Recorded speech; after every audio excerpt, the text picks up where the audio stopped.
Dad, you're ruining everything, my only son, Tyrone, screams right in my face.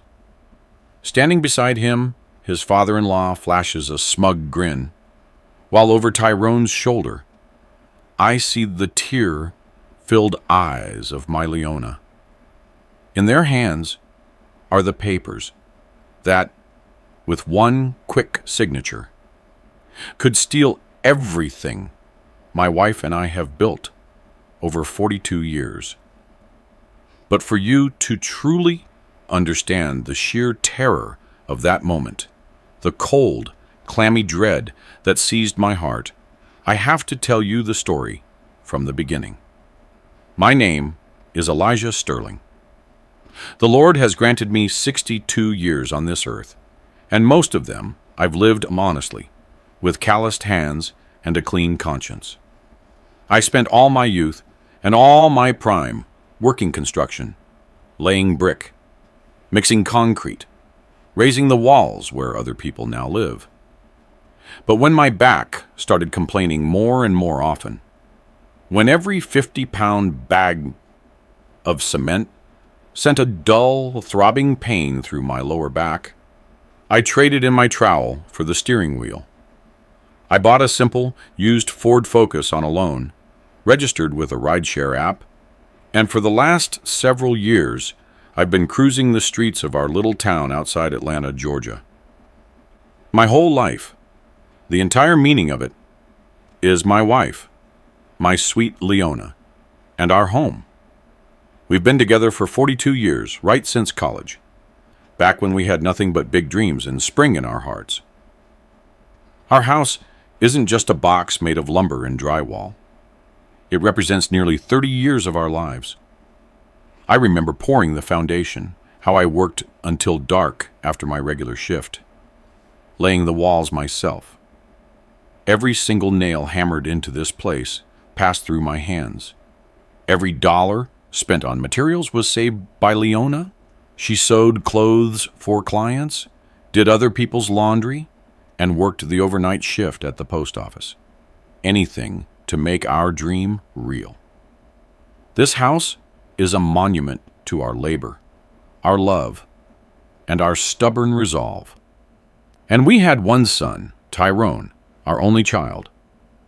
We poured our hearts into him, trying to give him the best of everything.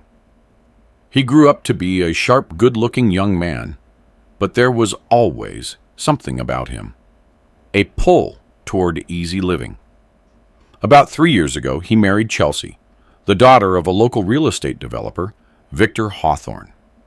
I never liked that family. They came into money fast, seemingly out of thin air, and there was a cold, calculating glint in their eyes. But back to that day. December 21st. The pre-holiday hustle in town was finally dying down. Rideshare requests were slow.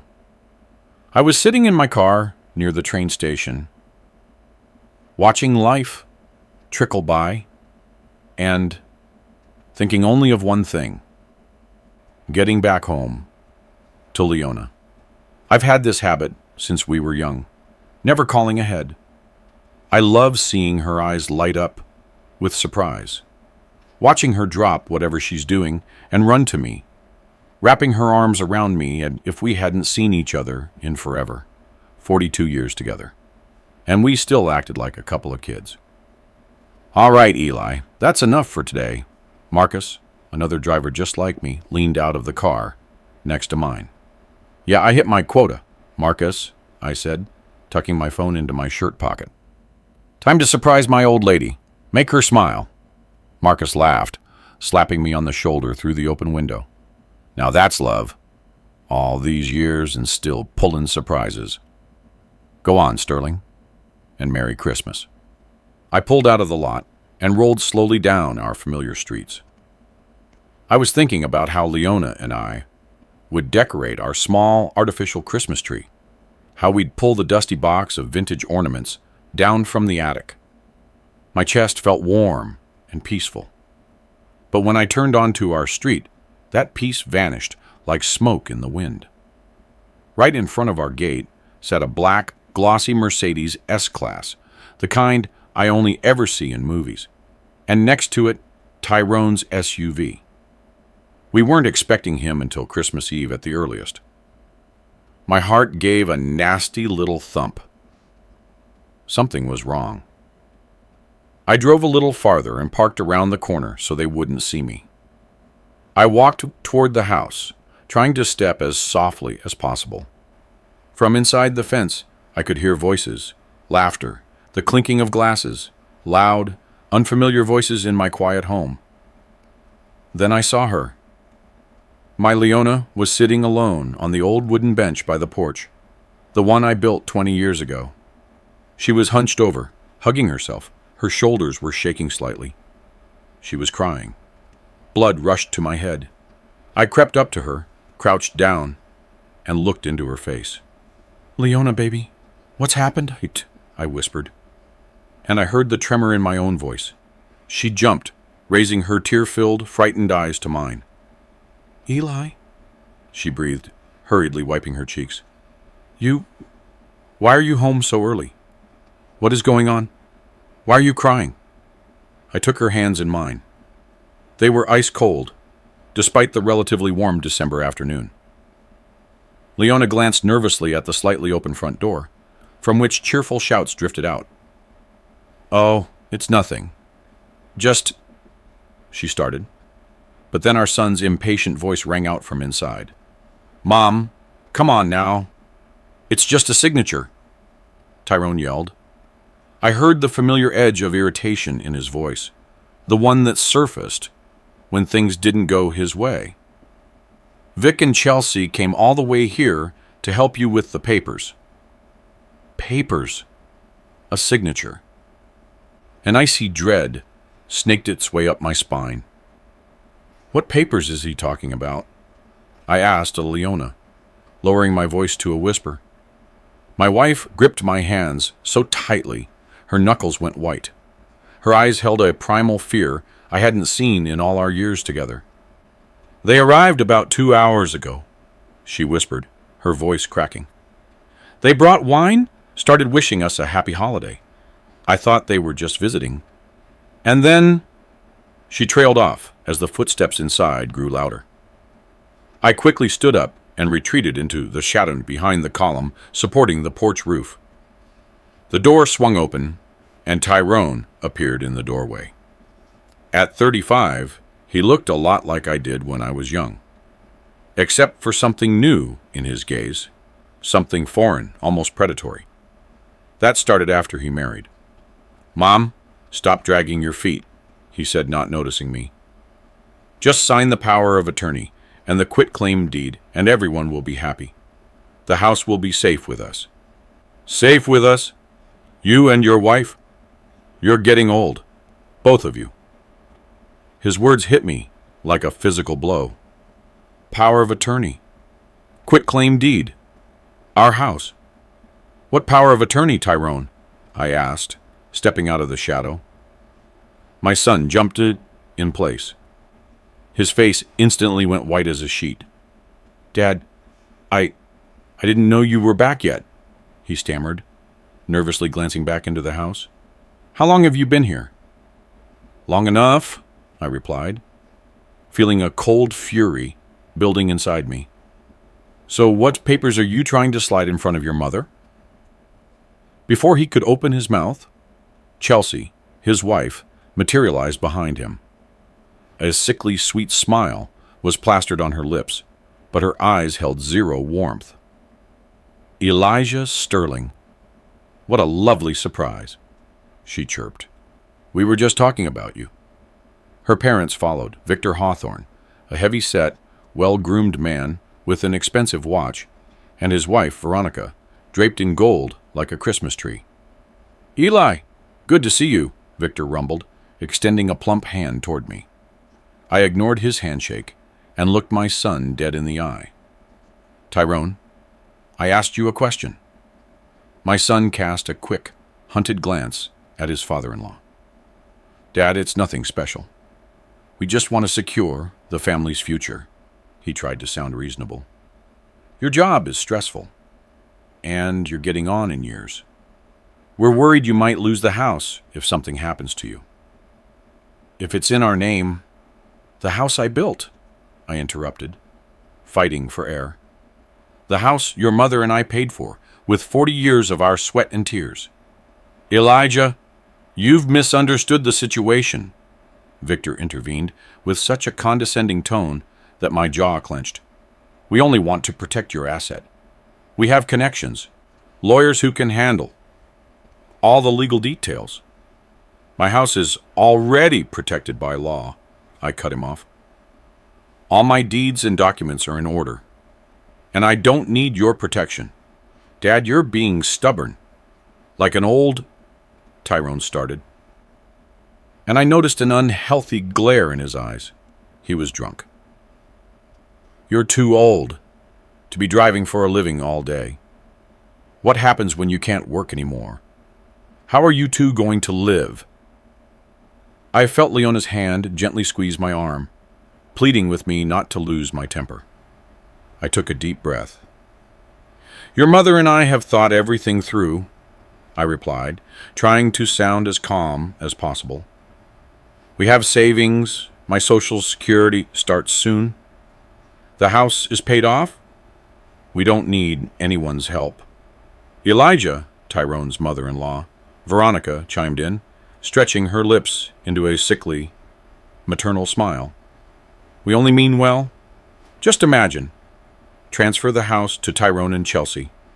You can still live here without a worry, and they'll take on all the chores, the taxes, the repairs. Leona, you understood this perfectly 5 minutes ago, Chelsea added, looking at my wife. Why are you hesitating now? Leona dropped her gaze. And in that moment, something inside me broke.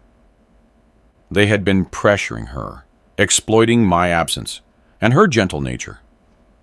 No one is signing anything, I enunciated clearly, stepping between them and my wife. And I'm going to ask all of you to leave my home immediately. The smile dropped off Victor's face. You're making a huge mistake, Elijah Sterling, he snarled. Our offer stands, I replied, meeting his eyes. If you want to help, start by respecting our decisions and our property. Tyrone stepped toward me. His face was flushed crimson with anger and alcohol. Dad, you're ruining it. Victor can help us so much. If the house is in our name, we can take out a loan against it, expand our business. So that was it. A loan. They needed our house, our only asset, as collateral for their shady deals. Tyrone, I said quietly, but with a voice that made him freeze. Look at me. This house is not for sale, not a gift, and it will not be transferred to anyone but your mother and me. Now please be good enough to take your guests and go. A heavy silence fell. Then Victor sneered. Let's go, family. Looks like Elijah Sterling needs some time to think.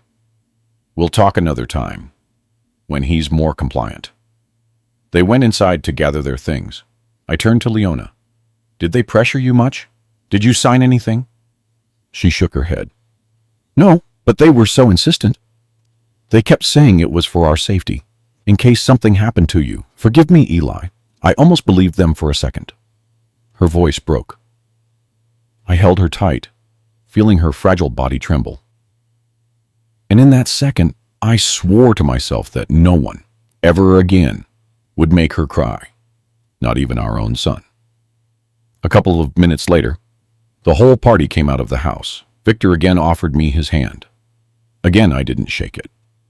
Thank you for your concern, I replied dryly. We'll handle things ourselves. As they walked away, Tyrone lingered at the gate. Dad, Mom, I'm sorry if I messed up. I'm just thinking about the future, he said, but his voice lacked one hint of remorse. Tyrone, I said, feeling a deadly exhaustion, your mother's and my future is for us to decide, and I hope you never try anything like this again. He nodded, but I could see in his eyes that this wasn't the end. This was just the first battle in a war I hadn't started, but one I was ready to fight to the bitter end. Leona and I went back inside. On the kitchen table were the unfinished glasses and a few papers. I picked them up. My heart skipped a beat. They were blank general power of attorney and quitclaim deed forms, already stamped with the heading of a local law office. They planned all this, I whispered, showing the papers to my wife. She pressed against me, horrified. "Eli, I'm scared," she whispered. "They talked to us as if we were just feeble old folks, unable to stand up for ourselves." I hugged her, kissing her graying hair. But my brain was already racing. I had to act fast, decisively. I needed a plan. "Don't be afraid, my dear," I said, with a confidence I didn't quite feel. "I won't let anyone take what belongs to us, I promise you." Looking around our small, cozy living room, every corner holding the warmth of our memories, I suddenly realized more was at stake than just the walls and the roof. Our dignity was on the line, our right to be the masters of our own lives. And I wasn't about to lose. That night was probably the longest of my life. Exhausted, Leona took a mild sedative and fell into a fitful, broken sleep. I sat in the kitchen, staring into the December darkness outside the window. Tyrone's words spun in my head like a scratched record. "You're getting old," he said it so simply, so matter-of-factly, as if stating an undeniable truth. As if Leona and I weren't living people, but just old furniture ready to be replaced. My outrage was mixed with cold, icy fear. I remembered him as a little boy. There he was, 5 years old, sitting on my shoulders, as we went to watch the 4th of July fireworks. His small hands squeezed my neck, and he screamed with delight at every boom. There he was, a first grader, clutching a huge bouquet, timidly clinging to Leona during the assembly. There we were, building a birdhouse together, and he clumsily hit his finger with the hammer and cried from the pain. And I blew on his scrape and told him it would heal, that everything would be okay. Where was that boy? At what moment did he turn into this cold, calculating foreign man with the eyes of a predator? At some point, the heartache gave way to a cold, ringing rage. This wasn't a spontaneous idea born over a glass of wine. The forms with the law firm's heading proved it. This was a planned attack, prepared in advance. They were just waiting for the right moment. They decided that Leona and I were easy prey, two old people they could take with bare hands. Well, they were dead wrong. I wasn't a warrior. All my life I had built, not destroyed. But when the enemy is at your doorstep and aiming for your family, there's no choice. You have to fight. Before dawn, when the sky was just starting to turn pale gray, I made my decision. I poured myself a cup of strong, bitter coffee.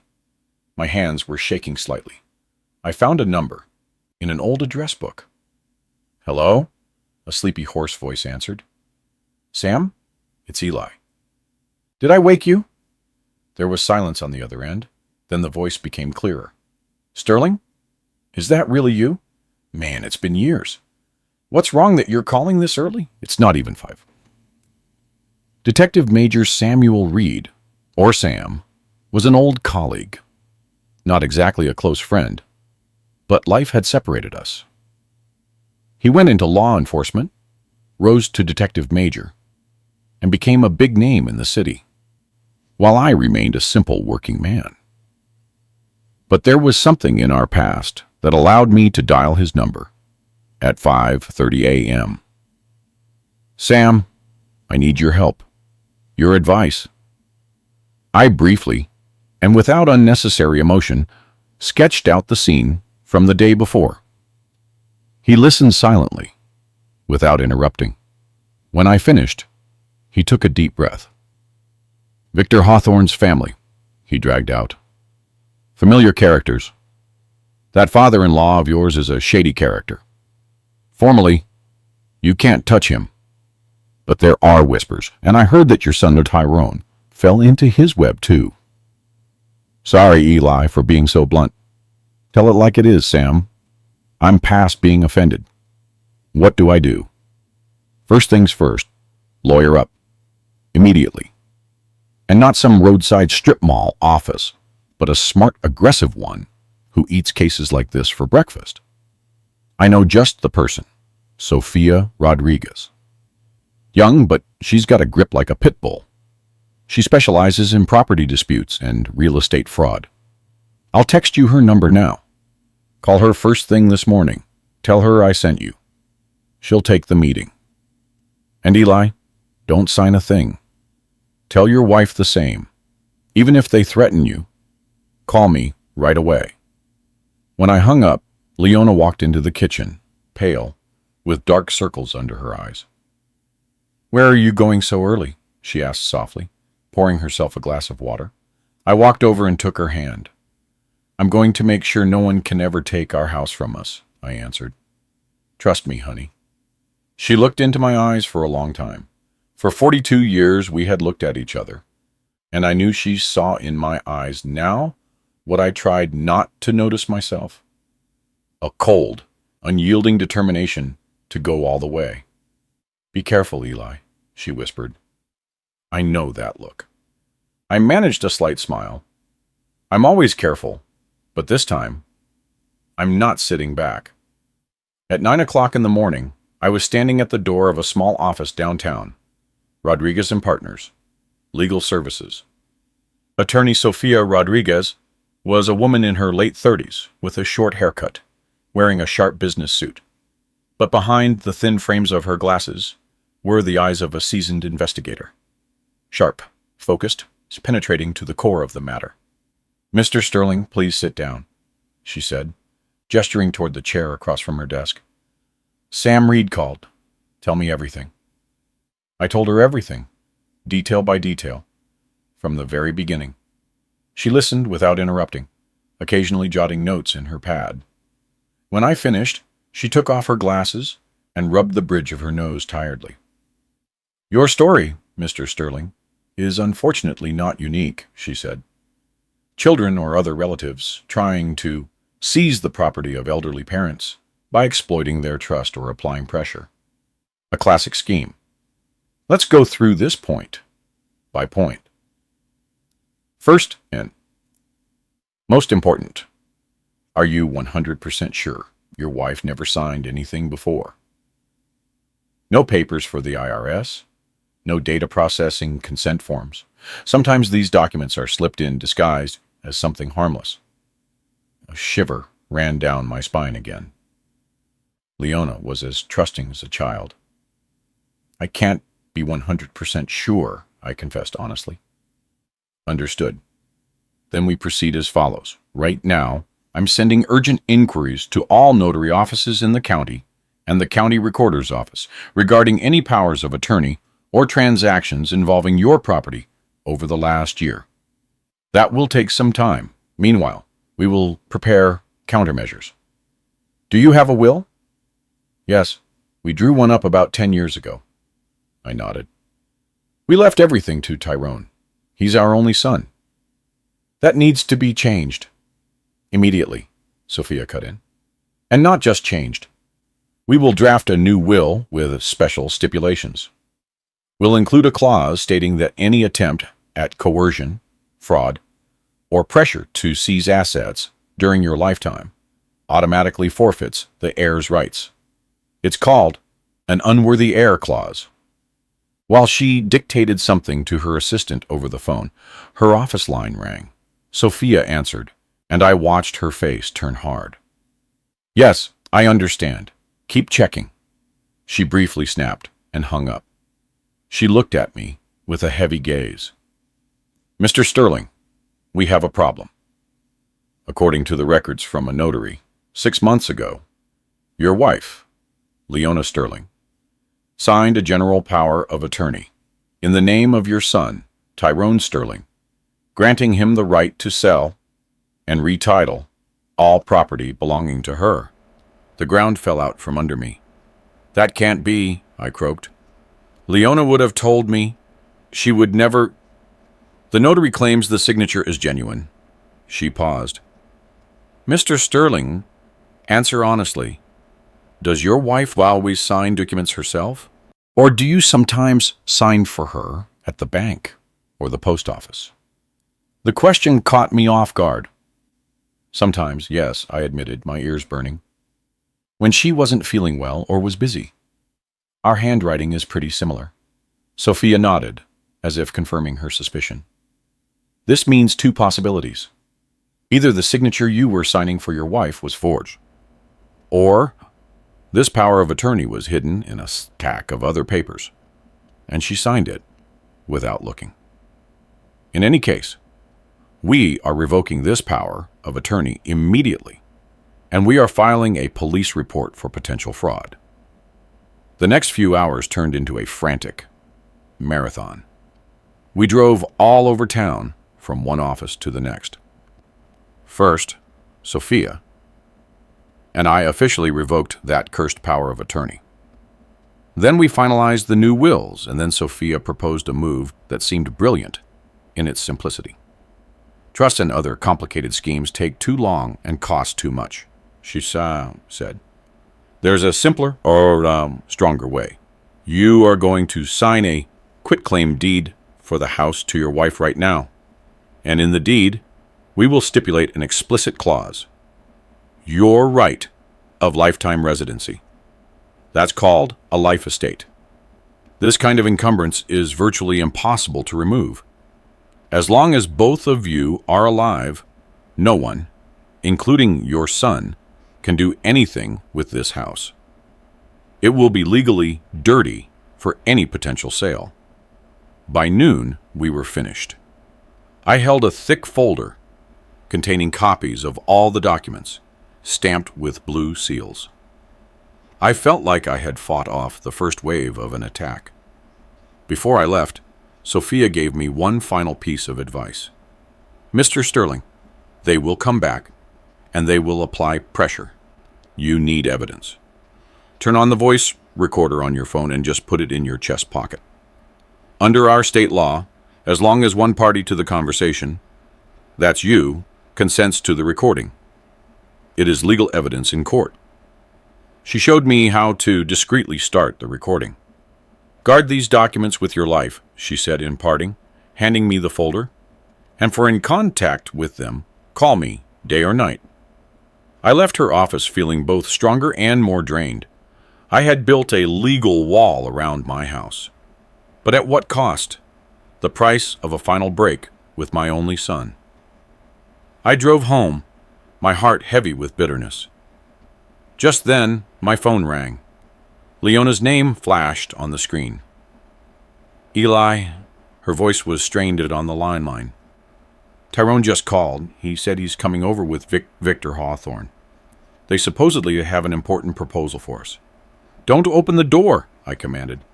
Tell them the plumber is fixing a leak. I already told them our neighbor, Mr. Henderson, is working on the wiring, she replied. I smiled faintly. My quiet Leona wasn't so simple after all.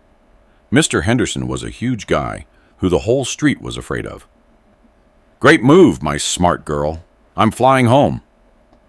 I slammed the gas pedal to the floor. When I pulled up to the house, their cars were already at the gate. I parked behind them, blocking their exit. Before I got out, I remembered Sophia's advice. With trembling fingers, I found the voice recorder on my phone and pressed the red record button. The phone went into my shirt pocket.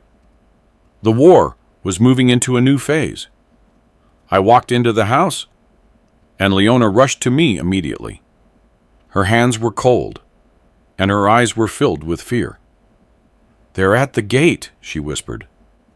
I didn't open it. I told them what you said about the neighbor. You did exactly right.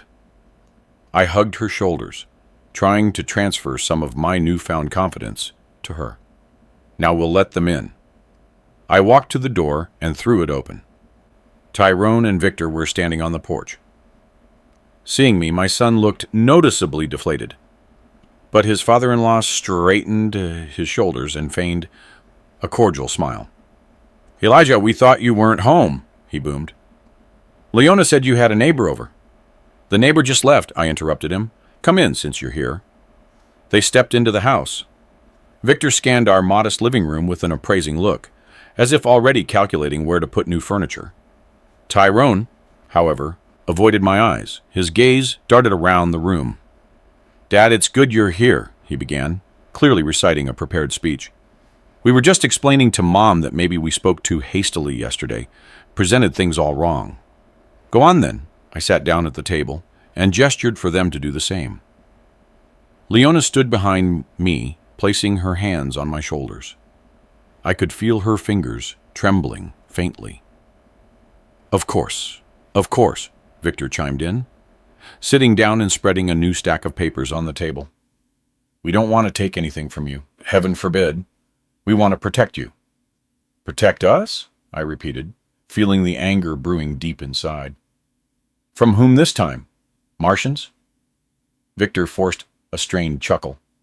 "You're a joker, Elijah." "No. Protect you from scammers. There are so many swindlers preying on the elderly these days, using deception, forging documents. They could take everything from you, and you wouldn't even notice." This blatant lie was so cynical, it took my breath away for a moment. He was describing exactly what they themselves had tried to do. I remained silent, letting him talk, mindful of the recorder in my pocket. "And how exactly do you plan to protect us?" I asked, trying to keep my voice as neutral as possible. "Very simply," Victor slid the papers toward me. "We propose you sign a life estate agreement. You understand? The house transfers ownership to Tyrone, but you and Leona retain the right of lifelong residency here. What's more, Tyrone will be obligated to pay you a small monthly allowance, help with the upkeep. It's all legal, all handled by an attorney. This way, the house is legally his, and no scammer can lay a claim on it. And you'll live here peacefully for the rest of your days." I picked up the papers. It was a skillfully drafted contract, disguised as care.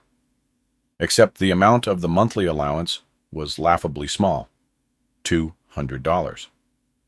And there were numerous clauses written in fine print stating that in case of necessary major repairs or changes in the market situation, the new owner had the right to review the terms. Essentially, it was the same deed of gift, just with a pretty bow on top. "And my son, does he agree with this?" I asked, raising my eyes to Tyrone. "Of course, Dad," he exclaimed with forced enthusiasm. "This is for your own good. Plus, Victor has promised me a good position in his firm. If we handle all the family business, I'll have a stable income, and I can truly help you." There was the carrot. A position, stable income, everything my son had never been able to achieve through his own honest work. He was being offered the chance to sell out his parents for a cushy spot under his father-in-law's wing. "Tyrone, us son," I said, looking him straight in the eye. "How long has it been since you held a job?" His face clouded over. "Dad, I'm not lazy. I'm exploring opportunities. I've been helping Victor with his projects." "What projects?" I pressed. "Investment projects," Victor interjected, not letting Tyrone answer. "In the real estate sector in our area. There's huge potential right now. Land values are rising. Big developers will be moving in soon." And here, the final puzzle piece snapped into place. They didn't just need collateral. They needed our plot of land so that later, after Leona and I were gone, or perhaps sooner, by evicting us on some trumped-up technicality, they could sell it to the developers for a fortune. "I understand everything," I said slowly, and I saw a flicker of triumph in Victor's and Tyrone's eyes. They thought they had broken me. "That's wonderful," Tyrone exclaimed. "I told you Dad was a reasonable man." "Absolutely," I continued in an even tone. "Protecting one's property is very reasonable. In fact, that's exactly what I was doing today." I stood up, walked to the dresser, and retrieved the thick folder Sofia Rodriguez had given me. Returning to the table, I casually mossed it down in front of them. I decided to protect our family and our home, too. I began to lay out the documents one by one, commenting on each. Here, for instance, is the official notice revoking the general power of attorney your mother supposedly signed 6 months ago. By the way, here's a copy of the police report filed regarding potential fraud and forgery of signatures. The smile slowly slipped from Victor's face. Tyrone stared at the papers, his face growing paler and paler. "And here," I said, placing one more document on top. "A fresh quitclaim deed. This morning, I signed our house over to my wife, and she, in turn, secured my right of lifelong residency here. So now, to pull off any kind of deal with this house, you'll not only need to trick my wife, but also somehow get rid of me. And finally, the cherry on top. Here are our new wills, both notarized this morning. They contain an interesting clause about unworthy heirs. My attorney, Sofia Rodriguez, will explain what that means later." Tyrone looked at me as if I had struck him. What have you done?" he whispered. "I did what any father and husband in my position should do. I protected my home and my family from scammers." Victor abruptly stood up, sweeping his now useless papers off the table. His well-groomed, cordial face twisted into a furious crimson mask. "You'll regret this, Sterling," he hissed through clenched teeth. "You'll be sorry. I have contacts everywhere. Your attorney is going to find out who she's messed with." "All your threats are being recorded, Victor Hawthorne," I informed him calmly, pulling the phone from my pocket and showing him the screen with the active voice recorder. "Sofia Rodriguez advised me to collect evidence, and you are being very helpful. We'll meet again in court." Victor froze for a moment, his eyes fixed on the phone. He went pale, grabbed Tyrone's sleeve, and without another word, stormed toward the exit. Tyrone followed him like he was on a leash, but at the front door, he turned back. His eyes held a mixture of rage and betrayal.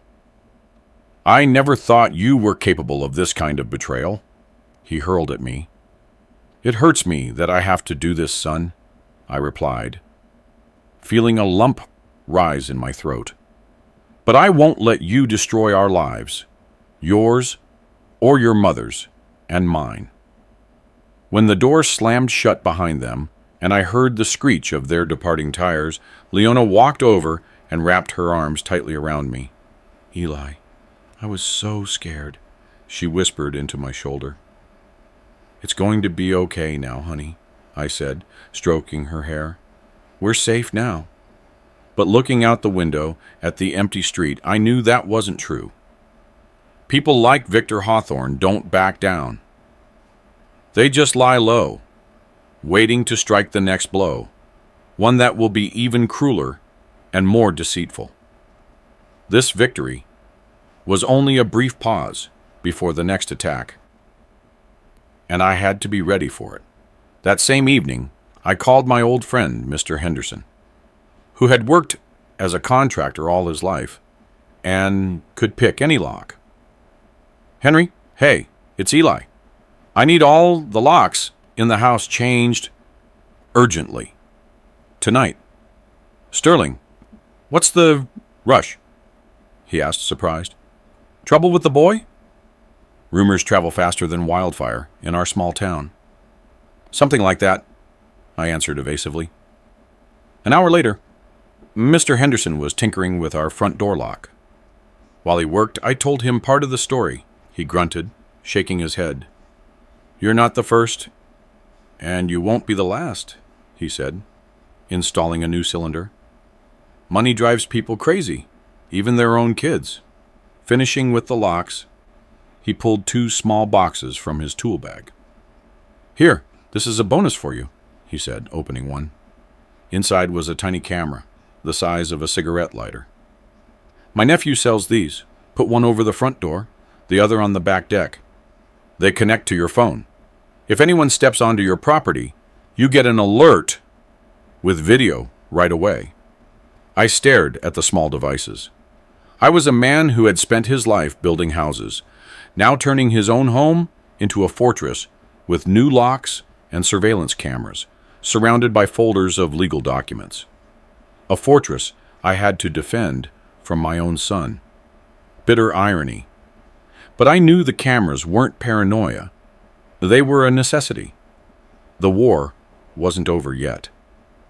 After the locks and cameras were installed, several days of deceptive ringing silence followed. The days dragged on, slow as molasses. Every phone call made us jump. Every unfamiliar car that slowed down near our house triggered a spike of anxiety. Leona and I barely spoke about what had happened, but that silence was heavier than any words. We both understood that the enemy hadn't retreated. They were just lying in ambush, waiting for the right moment to strike again. Tyrone didn't call. The silence from our own son was deafening. I started going back to work. We needed the money. And sitting at home, staring at my phone screen with the camera feeds, was unbearable. But I tried not to drive too far. I kept to our side of town, so I could rush back and be home in 10 minutes if needed. The fateful day arrived, a week later. It was a Wednesday, a perfectly ordinary afternoon. I was dropping a passenger off at the clinic when my phone vibrated. An alert. Motion detected at entrance. My insides went cold. I quickly opened the app. On the small phone screen, I saw 3 people approaching our gate. Tyrone, his wife Chelsea, and a man I didn't know, wearing glasses and carrying a briefcase. He looked like a doctor or an official. I saw Leona step onto the porch. She looked confused. Tyrone was talking to her, gesturing animatedly, smiling. A fake, hollow smile. Leona paused, then opened the gate for them. They walked into the yard. "I have to go immediately. I'm so sorry," I told the passenger, pulling over. "Please, take your affair back. I truly have an emergency." Without waiting for a response, I executed a U-turn across the double yellow line and slammed the gas pedal to the floor. With one hand on the wheel, I frantically dialed Sofia Rodriguez's number. "Sofia, it's Elijah Sterling. They're at my house. My son, his wife, and some man. I'm on my way now." "Calm down, Mr. Sterling." Her voice was like an ice pack. "Don't do anything foolish. I'm calling Sam Reed right now. Drive there, but don't go in alone. Wait for us at the gate." "Understood?" "Understood," I bit out, and dialed Sam's number. I sped through the streets, breaking every rule imaginable, praying to God for only one thing, that I would make it in time. I pulled up around the corner, jumped out of the car, and, crouching down, ran toward my house, stopping behind the neighbor's fence where I could see our porch. The second camera Mr. Henderson installed gave me a view of the deck. I opened the app again. They were sitting at the table on the back porch. The man in glasses was talking to Leona with a commanding tone. She looked scared and disoriented. Chelsea poured her a glass of water, and I watched as she subtly dropped a tiny white pill into it. Leona, unsuspecting, drank the water. Blood hammered in my temples, drugging her own mother. It was beyond the pale. Just then, Sofia Rodriguez's car pulled up to my house, followed by a police SUV. Sam and 2 young officers got out.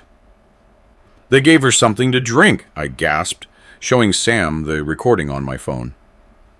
The major's face turned to stone.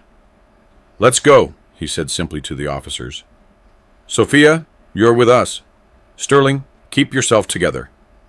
We walked into the yard just as the man in glasses was sliding some papers and a pen toward Leona. "Just sign here, Leona Sterling. It's a simple consent for evaluation." "What is going on here?" Sam's voice boomed, and the three of them jumped in place. Tyrone, seeing me, Sophia, and the police, turned so pale he looked like a ghost. Chelsea shrieked and leaped up, knocking over her chair. The man in glasses froze, pen in hand. This is a misunderstanding," he stuttered. "We just came to check on Leona Sterling. She's been complaining about memory loss lately, rambling. I'm a psychiatrist. We're conducting an initial assessment of her condition." "Documentation," Sam demanded curtly. The man fumbled nervously in his briefcase. "Do you have a court order for involuntary commitment?" Sophia asked in an icy tone. "Or are you acting on the basis of a family member's petition to declare her incapacitated?" "Well, it's informal for now," the psychiatrist hedged. "And what did you give Leona Sterling to drink?" Sam asked, looking him straight in the eye. "Vitamins?" A quiet squeak escaped Chelsea. "And doesn't it strike you as odd," Sophia continued, "to attempt to declare a person incapacitated when she has a physician's report dated 2 weeks ago confirming her full mental and physical health?" She pulled a document from her folder. I made sure to cover that base.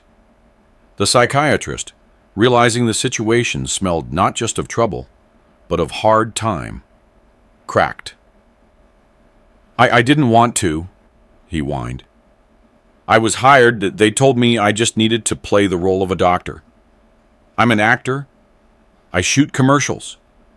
He pointed at Tyrone and Chelsea. "They gave me money and told me exactly what to say." "Shut up, you idiot!" Tyrone shrieked, but it was too late. "Everyone stay put," Sam commanded. "You are all coming down to the precinct for questioning." And then, as the handcuffs clicked onto his wrists, Tyrone changed. All his feigned confidence evaporated like mist.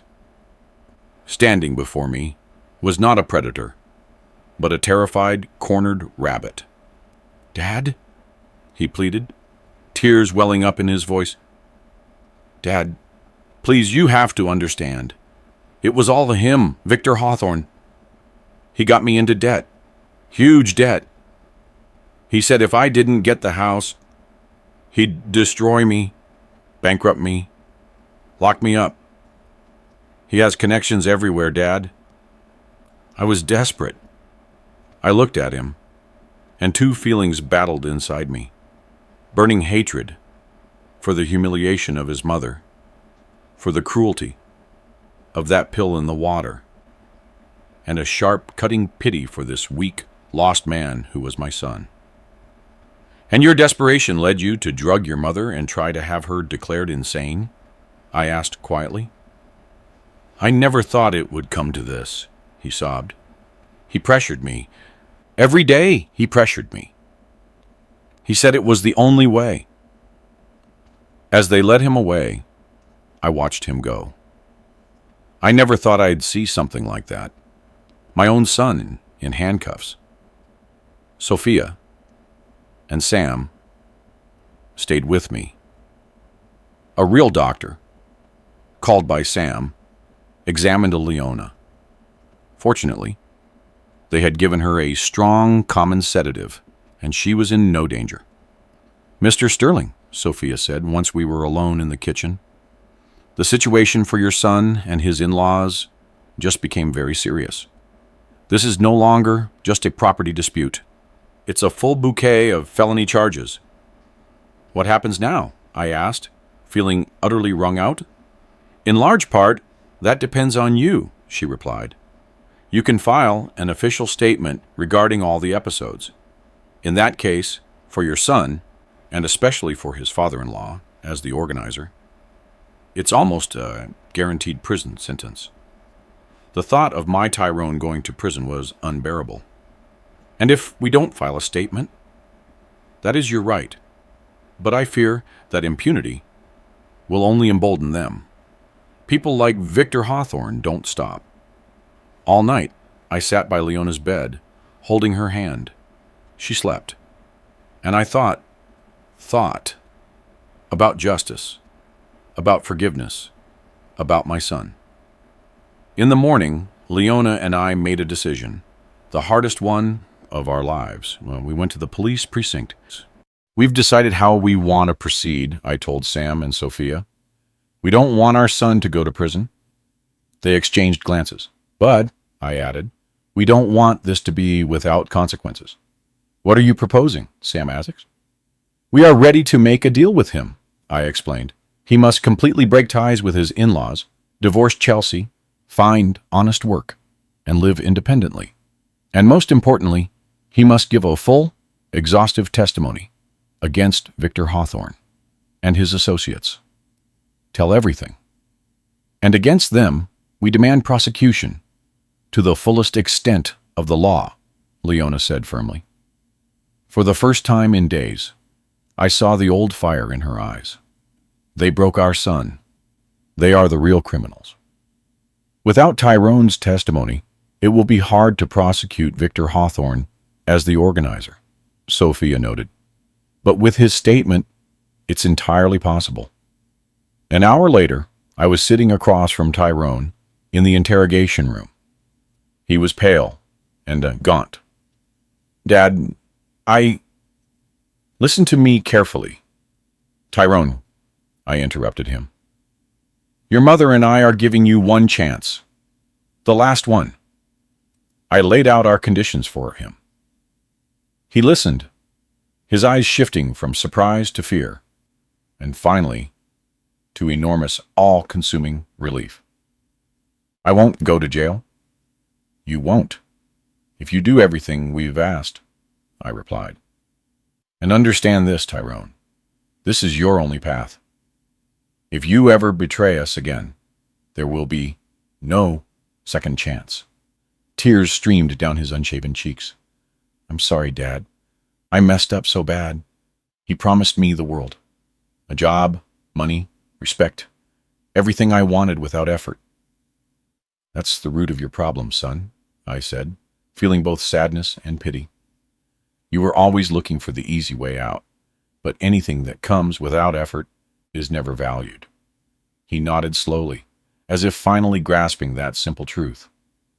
I'll tell everything, he promised. Everything I know. How he planned this from the beginning, how he made me fake Mom's signature, how he pressured me. I stood to leave. Dad, he called all out, do you think you and Mom can ever forgive me? I paused at the door without turning around. Forgiveness, Tyrone, is earned by actions, not words, I answered. Show us that you've changed, and then we'll talk about forgiveness. The following weeks felt like a prolonged storm. Tyrone's testimony, coupled with our evidence, and the recording of the threats, became the basis for a serious criminal case against Victor Hawthorne and his cohorts. Tyrone, as promised, filed for divorce. He moved into a tiny, rented room across town, and with the help of my friend Marcus, got a job as a loader at a warehouse. Hard, thankless work. But, for the first time in years, it was honest work. He called rarely, speaking briefly, asking about his mother's health, but never asking for forgiveness. He had started his long journey of atonement, and I, looking at my house, at my Leona, who had begun to smile again, knew that we had won. We had defended more than just walls. We had defended our lives. 6 months passed. The winter that brought so much cold and fear into our home gave way to the warm Georgia spring. The days grew longer, the sun brighter, and it seemed as if nature itself was trying to heal the wounds inflicted on our hearts. But the scars remained. The trial of Victor Hawthorne and his associates became a notorious event in our small town. Other episodes of his business practices, similar to ours, surfaced. Tyrone's testimony, supported by my voice recordings and the documents from Sofia Rodriguez, left him no chance. He was found guilty of grand theft fraud, committed by an organized group, and sentenced to 8 years in prison. Chelsea, his daughter, received a suspended sentence as an accomplice. In court, she looked at Tyrone with undisguised hatred, as if he, not her father, had destroyed their comfortable, prosperous life. Tyrone divorced her immediately after the trial. He continued to work at the warehouse. I heard from Marcus that he worked hard, taking every extra shift he could. He had lost weight, looked worn, and his hands, which had once known nothing heavier than a computer mouse, were calloused. He rented a tiny room in an old boarding house on the edge of town. Every Sunday afternoon, he would come to our house. Not inside, no. He would stop at the gate and wait. Leona would bring him containers of food for the week. Beef stew, meatloaf, mashed potatoes, all the things he loved from childhood. They would stand by the gate and talk about simple, everyday things, the weather, the prices, at the market. I watched them from the kitchen window. My heart ached. Leona's mother's heart had forgiven him long ago. Mine hadn't yet. I couldn't get past the memory of her tears, of that white pill in the glass of water. But time is the best healer. One Sunday, I saw that after picking up his food, Tyrone didn't leave right away. He pulled out a pack of cigarettes, lit one, and remained standing by the fence, gazing at our house. There was no longer any predatory gleam or fawning in his eyes. There was only a quiet, endless melancholy, a longing for a home from which he was shut out. I watched him, and my rage, my bitterness, which I had harbored for so long, suddenly began to melt like the spring snow. Standing before me was not an enemy, not a betrayer. Standing before me was my son, lost, weak, having made a terrible mistake, but still my son. And I realized that if I didn't take a step toward him now, the chasm between us would remain forever. I walked onto the porch. Tyrone flinched when he saw me. He put out his cigarette and was about to leave. "The grass in the yard is up to your waist," I said loudly, trying to keep my voice steady. "The mower is in the shed. It won't cut itself." He froze, then slowly lifted his eyes to mine. There were tears in them. He didn't say a word, just nodded, opened the gate, and, for the first time in 6 months, stepped onto the ground where he grew up. I went back inside. Leona came to me and hugged me. "Thank you, Eli," she whispered. "Too soon for thanks," I replied. "His journey home is going to be a long one." Half an hour later, I heard the whirring of the lawnmower. I peered out the window. Tyrone was methodically cutting the grass in our yard, row by row. He was working the way I once worked myself, hard, stubborn, focused. And I thought that maybe Sofia Rodriguez wasn't entirely right. Forgiveness isn't always earned. Sometimes it just needs to be given. Given as a chance, a final chance, to find the way home. That war was over. I had defended my house, my fortress. But now I understood that a true fortress isn't walls and locks. A true fortress is a family that, even after going through betrayal and pain, finds the strength to forgive and start anew. Our story was just beginning. Did you like my story? If you listened till the end, drop a number 1 in the comments.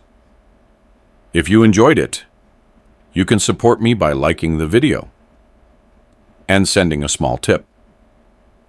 I've got lots of other life stories like this on my channel. So, make sure to subscribe and check them out. I've added 2 new stories on the screen that everyone loves. Thanks for being here. See you in the next one with love.